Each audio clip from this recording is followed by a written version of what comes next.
Burkina Faso, décision de la France, des Européens vivant sur place désapprouve des mesures de Paris.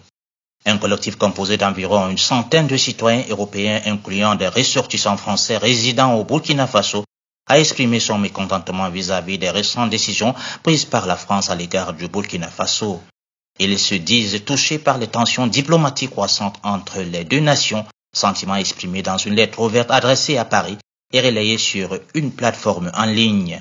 Parmi les mesures prises par la France et critiquées par le collectif, on retrouve la cessation de la délivrance du visa pour les Burkinabés, la classification de l'entièreté du Burkina Faso comme zone rouge et la suspension de différents types de coopération, dont la coopération culturelle. Les membres du collectif estiment que ces décisions portent atteinte au vivre ensemble et ont des conséquences notables sur divers projets bilatéraux, risquant de mener au licenciement de nombreux employés. En outre, les relations franco-burkinabées ont connu des moments tendus, particulièrement depuis l'arrivée du capitaine Ibrahim Traoré au pouvoir. Dans un contexte plus large, la France a aussi modifié ses relations avec d'autres pays d'Afrique de l'Ouest, comme le Mali et le Niger. Une dimension supplémentaire de ces tensions concerne l'éducation supérieure. Suite à des contraintes sécuritaires, la France a décidé de suspendre les visas pour les étudiants venant du Sahel. Toutefois, il est important de noter que cette décision est présentée comme une suspension plutôt qu'une rupture et n'affectera pas les étudiants actuellement en France.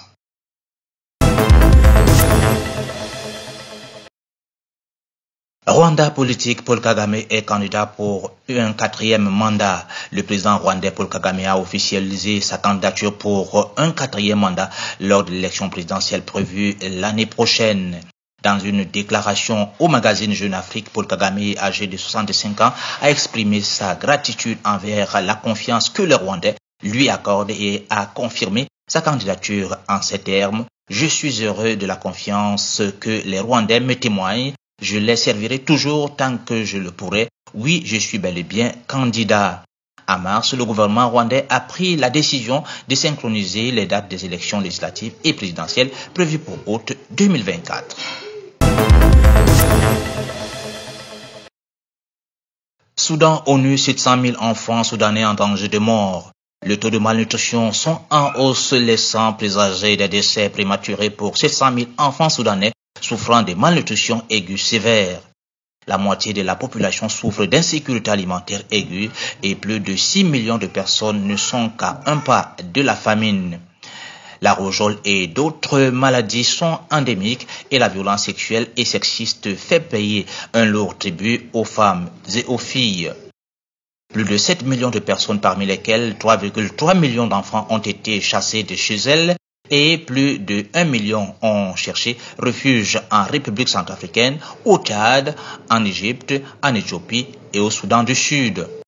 Le plan régional d'aide aux réfugiés et au Soudan, quant à lui, n'est financé qu'à 27% et recherche $1 milliard pour soutenir les réfugiés, les rapatriés et les communautés d'accueil dans 5 pays voisins du Soudan.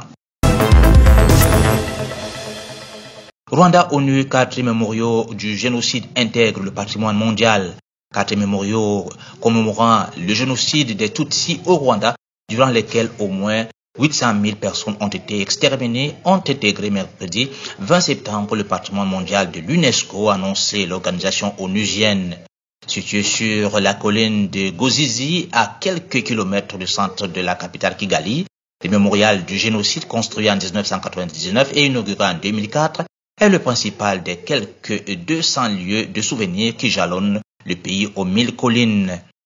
Les autres sites classés par l'UNESCO ont été le théâtre des tueries parmi les plus sanglantes du génocide.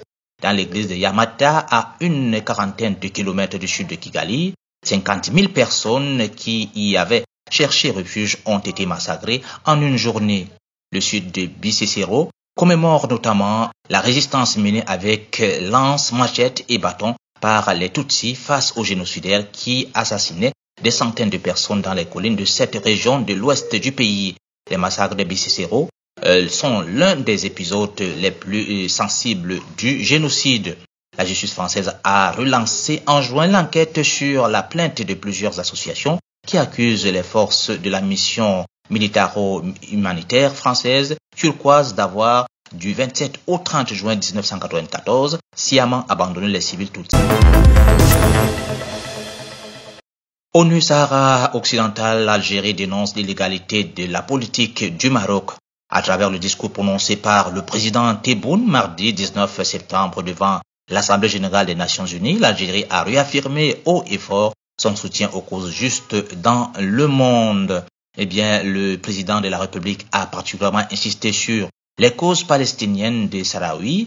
L'Algérie, qui connaît bien la paix du recouvrement de la liberté, ne renoncera pas à son appui aux causes justes et à son soutien aux peuples opprimés qui luttent pour leur affranchissement, a-t-il assuré. C'est en partant de ce principe que l'Algérie a toujours œuvré pour permettre au peuple palestinien d'accéder à son droit inaliénable à établir son État indépendant dans les frontières du 4 juin 1967 avec comme capitale Al-Hol al-Sherif, a ajouté le chef de l'État, rappelant qu'il a supervisé personnellement le congrès rassembleur des factions palestiniennes qui s'est tenu donc à Alger en décembre 2022. Tebboune a donc réitéré l'attachement de l'Algérie au plan de paix arabe comme cadre de règlement de la question palestinienne et pour mettre fin à l'occupation qui constitue la principale cause de l'instabilité de la région du Moyen-Orient.